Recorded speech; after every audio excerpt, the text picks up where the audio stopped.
Hey guys, welcome to a new episode of Pint Bros. I'm your host Robert, and on our journey of visiting every brewery in Southern California, we're out here in the city of Santa Ana checking out Cerveza Cito. Let's go check them out.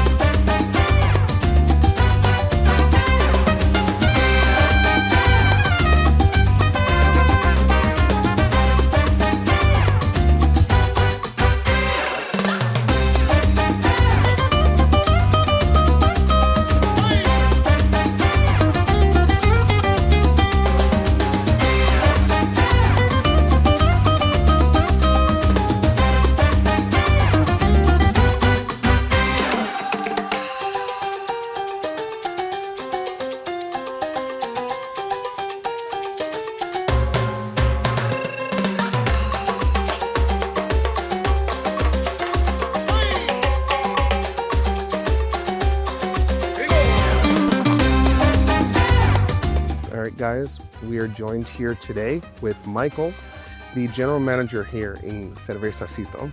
Thanks, man, for having us over. So, Cerveza Cito, I mean, where did the name come from?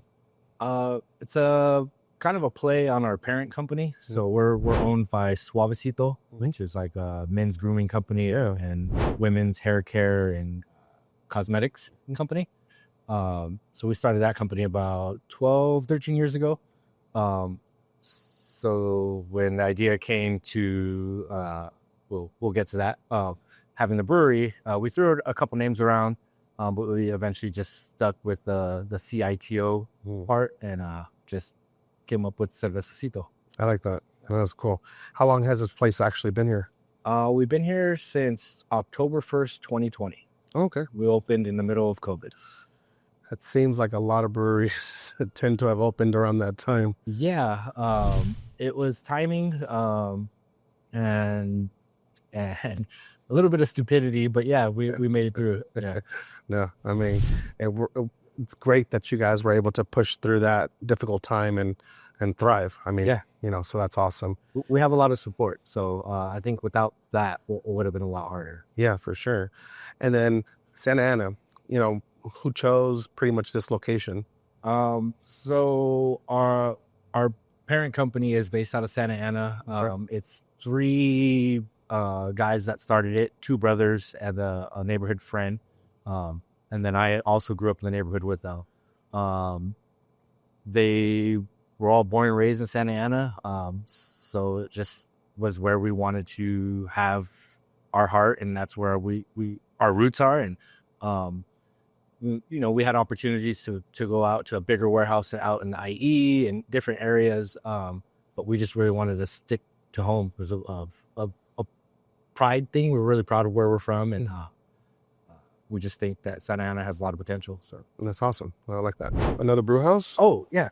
So once we moved in here, within the first 2 years, we quickly realized that this facility was undersized for our goals, which, our long-term goals are to be distributed and to make more beer. And here at full capacity could pretty much keep up with the amount beer that we need to sell through the tap house. So if we wanted to wholesale, we just didn't have the inventory for it. So about 2 years ago, we started building out a facility at one of our warehouses down the street. So it's about a mile and a half down First Street. And we built a 15-barrel steam system with 7, how many? Sorry. 7. 7? Tanks? 7 tanks, yeah. So 7 fermenters, ranging from 20 barrel or 15 barrels all the way to a 60 barrel fermenter. Wow. So that's where we plan to just crank out beer. We don't plan on putting a taste room there, so it's just in their production. That's just for distribution. Yeah, production and distribution. Very cool. And do you guys know, idea when all that's going to be going? Any day now. It's finished. We're just getting through the last few bits of permitting and red tape, basically. Paperwork, but facility's done, so any day now we'll be firing up. And have you guys already started the talks about areas of where you want to have this distributed at and stores or? So our goal is to focus locally and just kind of expand out. We don't want to overextend ourselves. Yeah, for sure. And kind of reach too far before we built a solid base. So yeah, we just want to start locally, Orange County, Southern California, kind of how we did with our pomade company, and then expand out to LA, San Diego, just branch out from there. Very cool. All right, so now we're joined with the head brewer of Cerveza Cito, Kellen. Yeah. Dude, this place is pretty legit. It's pretty wild. It's insane to see that you guys are able to cover what your tap room process is, but you still need to, go beyond this, just so that you could start distributing. Yeah. And I mean, this is actually a pretty good setup that you have here. So I could only imagine how much beer you guys kick out and stuff like that. When it comes to the actual process of the beers, like, who comes up with the idea of like, hey, let's make a lager? So it's mostly me. Mm. I like it. They'll sometimes, like recently, we have our female lager that you're drinking right now, and for the summer we're going to come out with female light. So like they approached me asking me to make a female light, and I jump on the occasion. Other times I'll just get an inspiration for a beer that I want to make, and I'll just make it. Then we'll kick around ideas and names and stuff. Sometimes we'll find a way of pairing two beers and making like an event releasing at the same time. Yeah. Sometimes we'll just play on different things, but usually like the recipes and the ideas of what we're going to make are usually from me. Well, that's cool.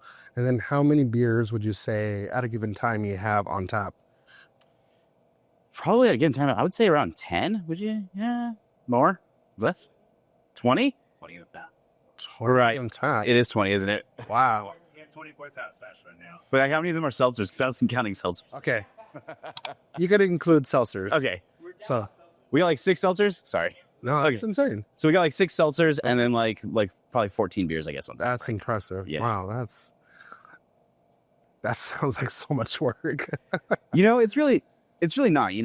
I've got 4 fermenters, Uh-huh. so I can kick out a beer a week. Okay.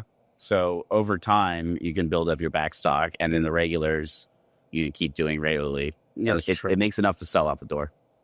Very cool. Can you speak to these big beauties? Now I know again they're looks, but like, what's the what was the thought process behind these?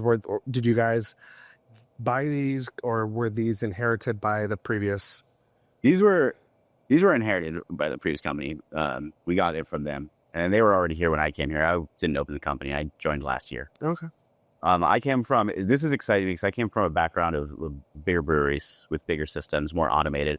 This is all manual. So making beer on this system really takes me back to my old home brewing days. Like, it feels like home brewing on a much bigger scale. I love that. It's very manual. I'm in there. I'm stirring everything. I'm manually transferring everything. So there's a much bigger connection to the ingredients and the ideas on this system than there is on one of those big commercial systems. You're just following a recipe. Yeah. You're just pushing a button when it says to push the button. Exactly. Yeah. This feels more like artisanal craft. This is way more hands-on. Yeah. It's very much like the slightest change could change the flavor also of your beers. But that's really cool, and that's awesome. When it comes to the actual process right now, how long is your the beer process for, let's say, one of your lagers? The lagers take about 4 weeks from beginning to end. And ales usually 2 to 3 weeks. So I get through them pretty quickly. I can turn around a lager on the system pretty fast. Yeah, that's really cool. Yeah. No, this is pretty impressive.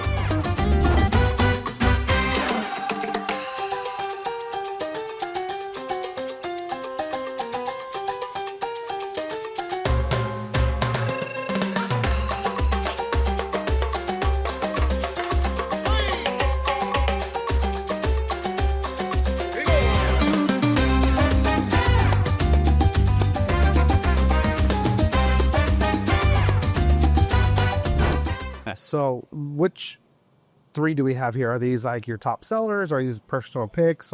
So we have 3 beers. So we've got our top seller in the middle is this our female lager. It's a Mexican lager. Yeah.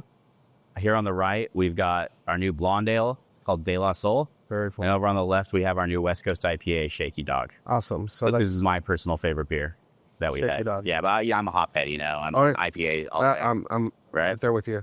So let's try Let's out. start with this.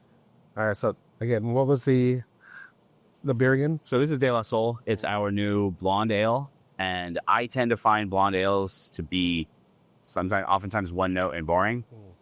So with this one, I wanted to bring out as much flavor as I could with the limited ingredients that you put into a blonde ale. Yeah. So I used 3 different base malts to try to just develop some like malty complexion in there. Very cool. And then I used English ale yeast instead of the typical American ale yeast because I find it's got a little bit more esters. It just brings a little bit more of a yeasty character. Very So there's a little bit more flavor for the low alcohol. And then the ABV on this one? It's about 4.5, I think. You remember? I got to remember these things. And so cheers. Cheers.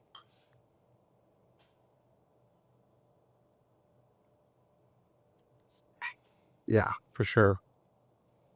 Yeah, it's not your typical blonde. So I like Not right.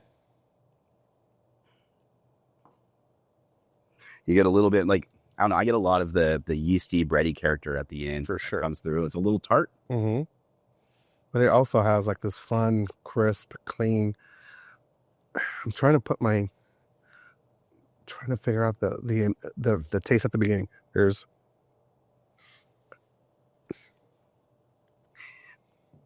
I'm like, what is that? There's a fun element. Like the zestiness at the beginning. Yeah. Yeah. It hits it, and then you end up with that. So Yeah. there's like multiple profiles. So I put a little bit of a late edition hop in there of Hallertau Mittelfrüh. Okay. And that's got sort of like an herb, like a spiciness. Yeah. And I think that combined with a little bit of the tartness from the yeast is what gives it that initial little punch. I love that. Yeah, that's And awesome. then it smooths out. Our second one here, So this is our female lager. This is our flagship beer. the flagship. It's this one's 4.9% alcohol. That one I've got in my head. And it's it's just a typical Mexican lager. Pilsner malt, a little bit of Vienna for color and complexity, a little bit of corn to make it a little more drinkable, and just a small amount of bitterness at the beginning, and the flavors just shine. Very cool. Let's check this out.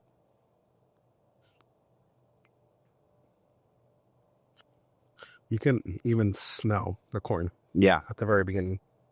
Yeah, that's the thing that always intrigues me about Mexican lagers, because in a typical beer that doesn't use corn, the flavor of corn is an off flavor created by yeast. But then when you put corn in there, so it's in there, but now it's intentional. Yeah. So it sort of kind of makes you, as a brewer, I kind of go like, whoa, oh, that's weird. Usually that's a flavor you try to avoid, but now you're sort of accentuating it. So true. It's interesting. Now the last one, you got your IPA here. Yes, this is the Shaky Dog. Shaky Dog. Where did that name come from? I'm a big Wu-Tang fan, and it's a Ghostface Killah song. I love it. And so this one, I could already smell Citra. So you got very citrusy kind of. Very citrusy. It's so it's actually, it'll surprise you. It's mostly Simcoe and then Laurel. Really? Yeah. Okay. And then there's a little bit of El Dorado. So I think the El Dorado brings in that citrusness with the Simcoe a little bit. Okay. And then the Laurel really boosts the floral flavors of the Simcoe. And you just get this, I don't know, I think the hop aroma is complex, it's citrusy, it's floral, it's very nice. You expect smelling that to get a beer with a lot of bite and bitterness, but it doesn't really have that. It's a little bit smoother. Oh, I'm excited. Let's see.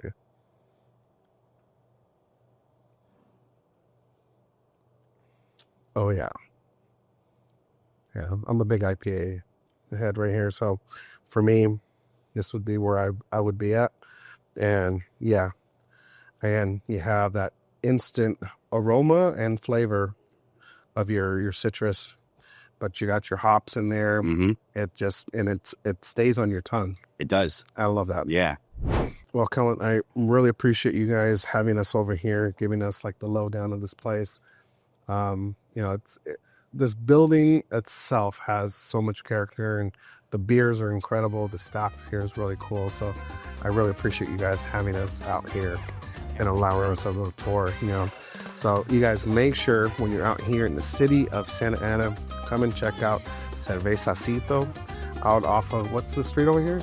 This is 4th Street. 4th Street. Yeah, a little downtown area. So thanks again, man. Appreciate it.